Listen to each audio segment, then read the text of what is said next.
समस्त NIOS DElEd साथियों का स्वागत है आपके अपने YouTube channel MKS teaching point में। सुप्रीम कोर्ट याचिका NCT व अन्य नोटिस व जवाब, सुनवाई, फैसला व निष्कर्ष विस्तृत अपडेट आपको इस वीडियो के माध्यम से अवगत कराने वाले हैं। निवेदन करेंगे आप वीडियो को अंत तक जरूर देखें और वीडियो को सभी साथियों तक शेयर करें। जो साथी चैनल पर पहली बार विजिट कर रहे हैं तो कृपया चैनल को सब्सक्राइब कर लें और बेल आइकन जरूर प्रेस कर लें, जिससे जब भी नेक्स्ट अपडेट आप तक शेयर की जाए वो आसानी से पहुंच सके। जैसे कि साथियों, diary number 35-001/2024 Kaushik Das versus the state of West Bengal. अगर हम बात कर लें इस स्पेशल अपील पर, आज जो है सुनवाई 14/10/2024 को जस्टिस PV वराले सर की बेंच में, कोर्ट नंबर 7 में, सीरियल नंबर 1711 पर चैम्बर में ये सुनवाई सूचीबद्ध हो चुकी है। अगर हम बात कर लें इसी बेंच में इस याचिका पर पहले भी चैम्बर में सुनवाई हो चुकी है। स्पष्ट तौर पर आप सभी को पता है आज की सुनवाई IA बेस्ड है और सबसे अहम ये है कि जो नोटिस इशू किया गया था तो नोटिस का क्या जवाब होगा, ये सबसे अहम रहेगा। अगर हम बात कर लें स्पष्ट तौर पर, अभी जो जवाब आया है वो कहीं ना कहीं स्पष्ट तौर पर 3 से 5 जो रिस्पोंडेंट है उनकी ओर से आया है, यानी जो कहीं ना कहीं प्राइमरी एजुकेशन बोर्ड हो और जो कहीं ना कहीं स्पष्ट तौर पर स्टेट हो, इनकी ओर से कहीं ना कहीं स्पष्ट तौर पर इंतजार है जवाब का। साथ ही NCT, NIS, MHRD के जवाब की स्थिति को लेकर के कहीं ना कहीं बहुत ही महत्वपूर्ण निष्कर्ष निकलने की संभावना सुनवाई को लेकर के क्लियर हो रही है। साथ ही एक IA दाखिल की गई है जो प्रतिवादी संख्या 12 से 96 को कहीं ना कहीं स्पष्ट तौर पर हटाने को लेकर के जो है की गई है, जिस पर आप सभी को बता दें कि आज क्या निष्कर्ष निकलेगा, ये भी महत्वपूर्ण रहेगा। पिछली जब चैम्बर में सुनवाई लगी थी तभी स्पष्ट तौर पर क्या सुनवाई के बाद निष्कर्ष निकला था उस पर बात करेंगे। तो फाइनली ये निष्कर्ष यहाँ से निकल कर आ रहा है आज की सुनवाई के परिप्रेक्ष्य में।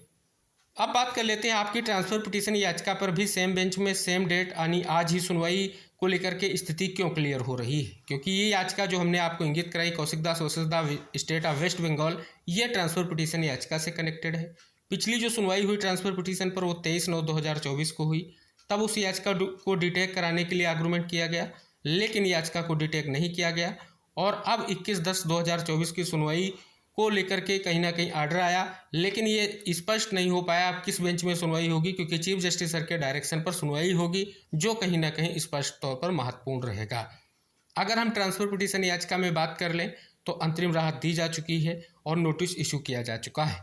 23 तारीख की सुनवाई से पहले आप सभी को हमने इंगित कराया था कहीं ना कहीं अभी जो सर्विस इनकम्प्लीट है, जवाब आना है और ट्रांसफर पिटीशन में भी NCT, NIS, MHRD सभी को नोटिस हो रखा है। तो 21 तारीख की सुनवाई कहीं ना कहीं सभी दृष्टिकोणों से महत्वपूर्ण है और आज की सुनवाई को बेस्ड क्या निष्कर्ष निकल सकता है, आइए उस पर बात करते हैं।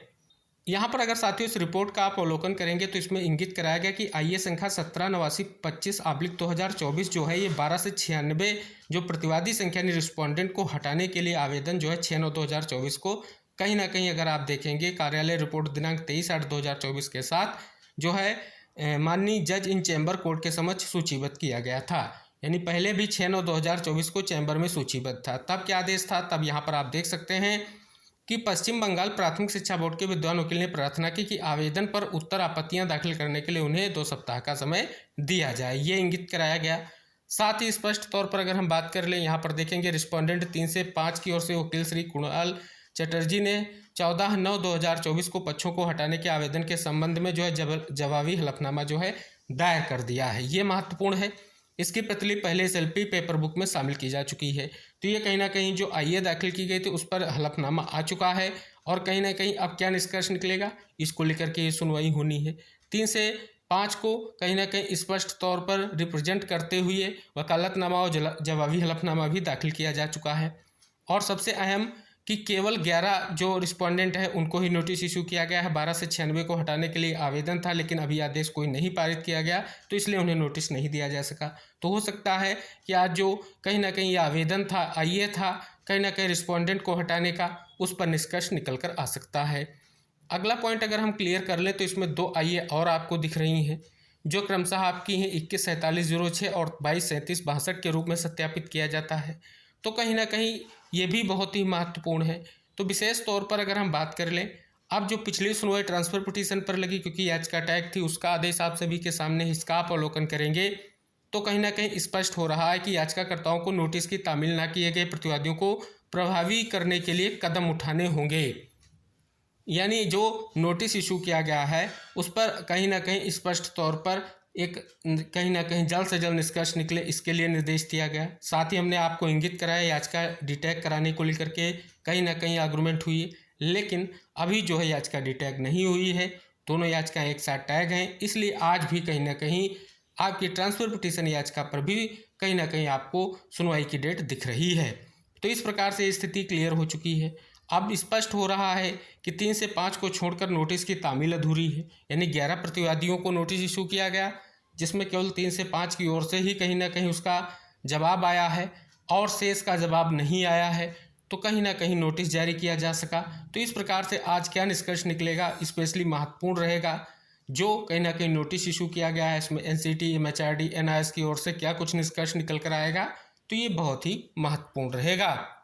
तो आज की जो सुनवाई है जज इन चैम्बर में होनी है। चैम्बर में कहीं ना कहीं क्या निष्कर्ष निकलेगा ये बहुत ही महत्वपूर्ण रहेगा। जो आईए हैं आईए के अनुरूप सुनवाई का निष्कर्ष निकलेगा। और साथ ही अगर हम बात कर ले जो फैसले का इंतजार है, कहीं ना कहीं उसके लिए ओपन कोर्ट में जो सुनवाई होगी वो 21/10/2024 को कहीं ना कहीं पिछले आर्डर के अनुसार होनी है आपकी ट्रांसफर पिटीशन पर।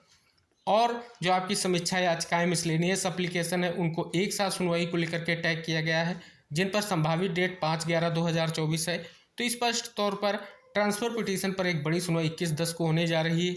आज की सुनवाई का क्या निष्कर्ष रहेगा हम आपको जरूर इंगित कराएंगे। फिलहाल उम्मीद है जो नोटिस इशू किया गया है प्रतिवादियों को उनकी ओर से जवाब आएगा और एक फाइनल निष्कर्ष देखने को मिलेगा। तो फाइनली ये निष्कर्ष आप सभी के सामने आज की सुनवाई का आ चुका है। शेष साथियों आज सुनवाई समाप्त होने के बाद और क्या स्थितियां रहेंगी वीडियो के माध्यम से सारी जानकारी शेयर करेंगे। निवेदन करेंगे आप वीडियो को शेयर करें और चैनल से जरूर जुड़े। मिलते हैं नेक्स्ट अपडेट के साथ, तब तक के लिए टेक केयर, बाय बाय साथियों।